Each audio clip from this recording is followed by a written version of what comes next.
Hello दोस्तों, आज हम बात करेंगे प्रिकॉशंस जो कि लेने चाहिए पीटी विथ आईएनआर टेस्ट करने के दौरान।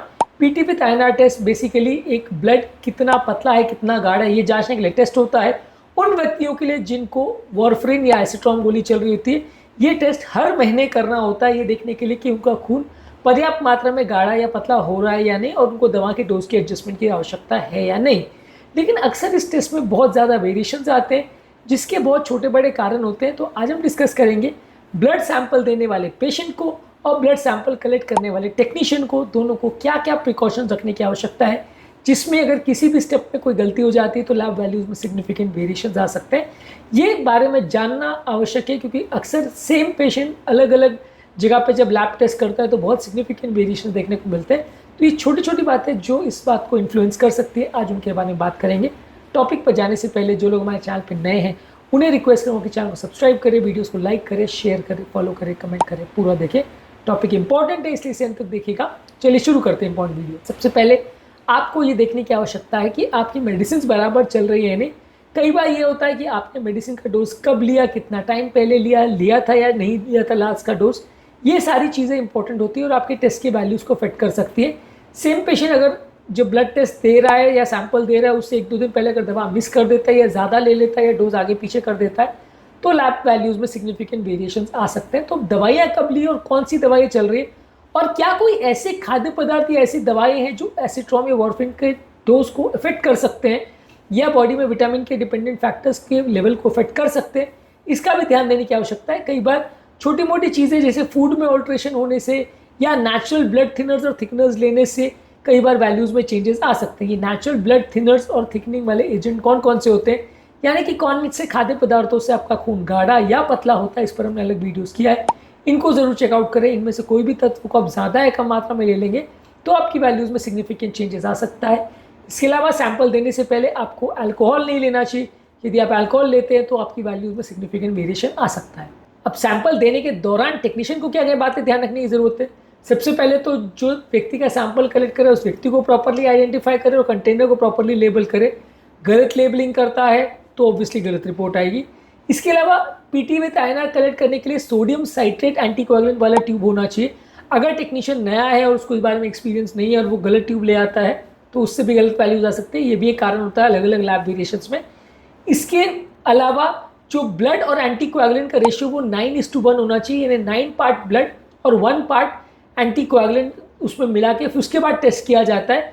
अगर एक ट्यूब को कम या ज़्यादा अगर वो भरता है तो इससे भी इनएक्यूरेट रिजल्ट्स आ सकते हैं, यानी कि ब्लड की प्रोपोर्शन अगर कम है या ज़रूरत से ज़्यादा है तो दोनों में ही आपके रिजल्ट्स गलत आ सकते हैं।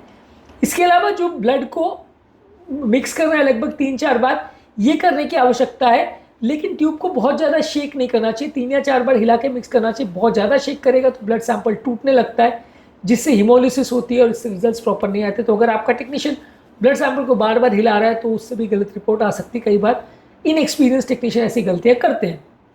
इसके अलावा जो प्रॉपर टेक्निक है सैंपल कलेक्शन का वो करने की आवश्यकता है। यदि प्रॉपर टेक्निक से ब्लड कलेक्ट नहीं किया गया तो ब्लड में हिमोलिसिस हो सकती है, ब्लड टूट सकता है कलेक्शन के दौरान, इससे भी गलत रिपोर्ट्स आ सकती हैं।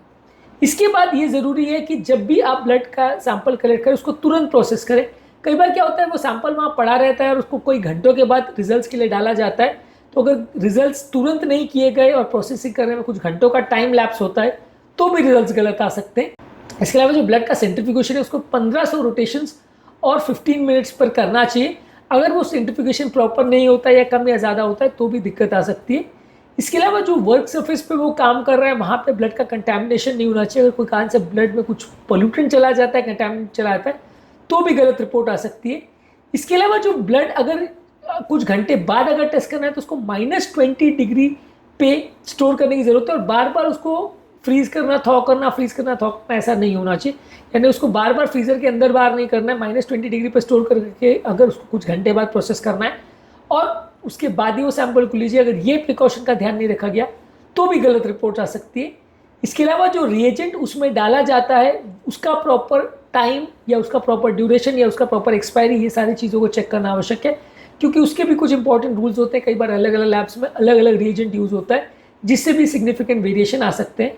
और जो कोएगुलेशन एनालाइज करने वाली मशीन है उसका भी अगर कैलिब्रेशन अलग अलग है तो उसमें भी अलग अलग वैल्यूज़ आ सकती हैं। वो मशीन की कई बार कैलिब्रेशन कम ज़्यादा हो सकती है, जिससे कि सिग्निफिकेंट रिपोर्ट्स में वेरिएशन आ सकता है। ये सब करने के बाद जो टेक्नीशियन सैंपल कलेक्ट कर रहा है, उसमें जो रिपोर्ट्स आ रही है उसमें प्रॉपर डॉक्यूमेंटेशन करे, पेशेंट की मेडिकेशन, पेशेंट का डाइट, ये सारी चीज़ों का प्रॉपर ध्यान रखे, रिकॉर्ड कीपिंग करे, और वो सारे जो इंस्ट्रक्शंस हैं या जो प्रॉपर पेशेंट की रिपोर्ट्स आ रही है वो लैब को और पेशेंट को कम्युनिकेट करे। इस दौरान भी विशेष सावधानी रखने की ज़रूरत है। इसमें भी किसी भी लेवल पे गलती अगर होती है तो पीटीआईएनआर की वैल्यूज़ जो पेशेंट को मिल रही है उसमें सिग्निफिकेंट गलतियाँ हो सकती हैं। तो पीटीआईएनआर टेस्ट एक ऐसा टेस्ट है जिसको करना हर महीने होता है, लेकिन छोटी छोटी बातों का अगर आपका टेक्नीशियन ध्यान नहीं रखता या आपका पेशेंट ध्यान नहीं रखता तो कई बार उसमें सिग्निफिकेंट गलतियाँ हो सकती हैं, जिसकी वजह से आपका जो फाइनल रिपोर्ट है वो गलत आ सकता है और फाइनली आपको परेशान होना पड़ सकता है। एक ही टेस्ट को बार बार कराना पड़ सकता है। दवाइयों के डोजेस चेंज करने के कारण से पेशेंट को सिग्निफिकेंट साइड इफेक्ट्स का सामना भी करना पड़ सकता है। इसलिए जब कभी भी सैंपल आप कलेक्ट करवा रहे हैं या आपका टेक्नीशियन कलेक्ट कर रहा है तो इन बातों का ध्यान रखने की आवश्यकता है, ताकि ओवरऑल गलतियां ना हो और आपकी लैब वैल्यूज़ गलतियों की वजह से चेंज ना हो जाए। उम्मीद करूंगा कि आज के टॉपिक में कुछ नई बातें जानने को मिली होगी। जो लोग हमारे चैनल पर नए हैं उन्हें रिक्वेस्ट करूँगा कि चैनल को सब्सक्राइब करें, वीडियोज़ को लाइक करें, शेयर करें, फॉलो करें, कमेंट करें, पूरा